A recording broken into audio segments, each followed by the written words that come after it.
بسم اللہ الرحمن الرحیم۔ ایک سوال میں آپ سے پوچھنا چاہتا ہوں، کیا آپ ایسی زندگی گزارنا چاہو گے جس میں مصیبتیں، پریشانیاں اور آزمائشیں ہو، مسلسل تکلیفیں آپ پر آتی جائے؟ کیا آپ ایسی زندگی گزارنا چاہو گے؟ یقیناً 100% آپ کا جواب ہوگا نہیں، ہم ایسی زندگی نہیں گزارنا چاہتے جن میں مصیبتیں ہو، پریشانیاں ہو، دکھ ہو، اللہ کا عذاب ہو۔ تو ہم اعمال اسی طرح کے کر رہے ہیں۔ اللہ کو بھول جانا یہ دوزخ کے لیے دعوت ہے۔ اللہ کی نافرمانی کرنا ایک بڑا عذاب ہمارے لیے تیار کیا گیا ہے، جس عذاب کا میں تذکرہ آپ کے سامنے کروں تو دل اور کلیجے پھٹنے لگیں گے۔ قرآن کریم کس انداز میں اس کو بیان کرتا ہے؟ ان الشرک لظلم عظیم، سب سے بڑا گناہ، سب سے بڑا ظلم انسانیت پر یہ ہے کہ وہ اللہ کو بھول چکے ہیں، اللہ کو بھول گئے ہیں۔ اللہ کو بھول جانا سب سے بڑی غلطی ہے، اور اللہ کی مسلسل نافرمانی کرنا یہ سب سے بڑا ظلم ہے۔ اب میں یہ بات کیوں کر رہا ہوں؟ ایک ایسی زندگی جو دنیا سے جانے کے بعد اسٹارٹ ہونے والی ہے، لامحدود زندگی جو کبھی ختم نہیں ہونے والی، جو کبھی نہیں مٹنے والی۔ اگر جنت ملے گی تو نعمتیں جو کبھی ختم نہیں ہونے والے ہیں، اور اگر دوزخ ملتی ہے تو ایسا عذاب جو کبھی ختم نہیں ہونے والا، ایسا عذاب جو کبھی بند نہیں ہونے والا، ایسی تکلیفیں کہ اس پہ کبھی سکون طاری نہیں ہوگا۔ یہ ساری چیزیں ملنے والی ہے ان لوگوں کو جو یہ غلطی کر بیٹھتے ہیں کہ کون ہے اللہ، کس نے بنائی یہ دنیا، کون ہے اس کا رکھوالا، کون ہے پالنے والا، آخر وہ دکھتا کیوں نہیں، اس کی کوئی شکل کیوں نہیں؟ لوگ تو یہ کہتے کہ یہ دنیا تو محض ایسے ہی وجود میں آئی ہے۔ اگر یہ دنیا ایسے ہی وجود میں آئی ہے تو کوہ طور پہ موسیٰ کو بلانے والا کون تھا؟ اگر یہ دنیا ایسے ہی وجود میں آئی ہے تو جب سیدنا اسماعیل علیہ السلام کے گردن پہ چھری رکھی گئی تھی، اس وقت اسماعیل کو وہاں سے نکال کر دمبے کو لا کھڑا کرنے والا کون تھا؟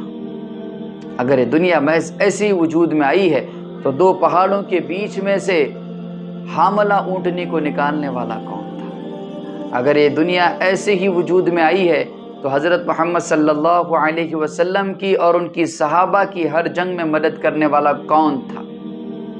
اگر یہ دنیا ایسی ہی وجود میں آئی ہے تو بتائیے آپ کو اور مجھے بنانے والا کون تھا؟ بغیر ماں باپ کے حضرت آدم علیہ السلام کو بنایا، بغیر باپ کے حضرت عیسیٰ کو بنایا، یہ اسی کے ثبوت ہے۔ ہمیں جاننا چاہیے اس کائنات کو بنانے والا، اس کائنات کے ہر ذرے پہ حکمرانی کرنے والا اللہ ہے۔ اس سے بڑا کوئی ثبوت نہیں ہو سکتا۔ ہمیں اللہ کو جاننا ہے، ہمیں اللہ کو پہچاننا ہے، اللہ کی نافرمانی نہ کرنا، کیونکہ ایک بڑا عذاب بنایا گیا ہے ان لوگوں کے لیے جو اللہ کی نافرمانی کرتے ہیں۔ اللہ نے ہمیں بنایا ہے، اللہ نے ہمیں وجود بخشا ہے، ہمیں چاہیے کہ سر خم تسلیم ہم اس کے ہر حکم کو تسلیم کریں، ہمیں اس کا ہر حکم ماننا ضروری ہے۔ اللہ رب العزت کی یہ دی ہوئی زندگی نہ جانے کب ختم ہو جائے گی۔ اس کے ختم ہونے سے پہلے ہمیں اللہ کو منانا ہے، اللہ کو راضی کرنا ہے، اللہ کی مان کر چلنا ہے۔ زندگی بڑی مختصر ہے۔ یاد رکھیے، ایک واقعہ بہت زبردست ہے، میں آپ کو سناتا ہوں۔ ایک مرتبہ تین اسٹوڈنٹس ایک کشتی میں سوار ہوئے۔ کشتی والا اپنی ناؤ چلا رہا تھا، تو ان میں سے ایک بندے نے پوچھا، بابا کیا آپ نے بائیولوجی پڑھی ہے؟ تو اس آدمی نے کہا کہ میں نے تو پہلی مرتبہ اس کا نام سنا ہے، وہ بھی آپ کی زبان سے۔ تو اس اسٹوڈنٹ نے کہا کہ آپ کی 25% زندگی بہہ گئی اس پانی کی طرح، کہ آپ نے کچھ نہیں سیکھا۔ دوسرے اسٹوڈنٹ نے پوچھا کہ آپ نے فزکس سیکھا ہے، فزکس پڑھا ہے؟ اس بابا نے کہا کہ نہیں، میں تو ابھی سن رہا ہوں اس کے بارے میں۔ اس نے کہا کہ آپ کی 50% زندگی ڈوب گئی، آپ نے کچھ نہیں سیکھا۔ تو تیسرے اسٹوڈنٹ نے کہا کہ آپ نے سائیکالوجی پڑھی ہے، سیکھا ہے اس کے بارے میں کچھ؟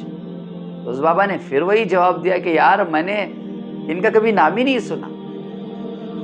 تو ان تینوں نے کہا کہ آپ کی 75% لائف، 75% زندگی وہ بیکار چلی گئی، آپ نے کچھ نہیں سیکھا، کچھ نہیں جانا۔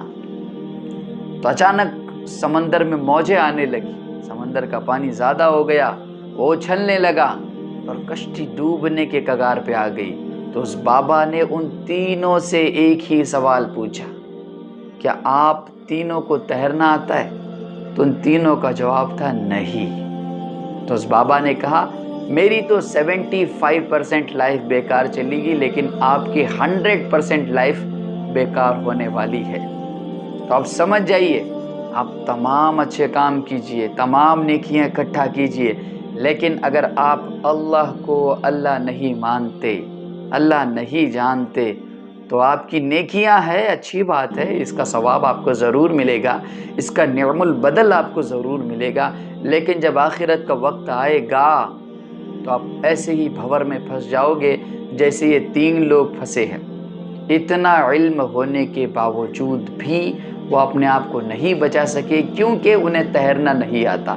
اتنے سارے اچھے کام لے کر بھی بندہ اگر حاضر ہو جائے کہ میں نے یتیموں کی مدد بھی کی ہے، ضعیفوں پہ خرچ بھی کیا ہے، میں نے تمام نیکیاں بھی کی ہے، اچھے کام جو کرنے چاہیے تھے، لیکن میں نے اللہ کو اللہ نہیں مانا، تو خیر اب فائدہ نہیں ہے ان نیکیوں کا۔ اللہ پاک ہم تمام کو اچھے اعمال کرنے کی توفیق دے۔